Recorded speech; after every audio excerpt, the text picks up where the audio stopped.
Hello everyone, কেমন আছো সবাই? এইটা ছিল শ্রাবণ মাসের দ্বিতীয় সোমবার। আজকের ভিডিওটা আমি মহাদেবের পুজো দিয়েই শুরু করলাম। পুজোর জন্য এখানে ফুলগুলো নিয়ে নিচ্ছিলাম। এখানে আমার পুজো শেষ হয়ে গেছে। পুজো শেষ করে আমি এখানে ব্রেকফাস্ট করে নিলাম। তারপর 12টা বাজতেই সবাই পড়তে চলে এলো।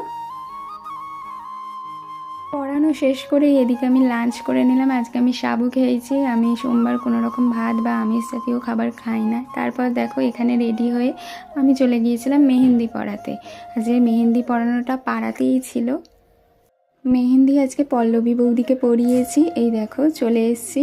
আর এইখানে আমার আজ প্রায় শেষের দিকে। তো তোমাদের সবাইয়ের কেমন লাগলো আমার কাজটা সবাই কিন্তু আমাকে জানিও। এইখানে দেখো বৌদির সাথে একটা পিক তুলে নিয়েছি।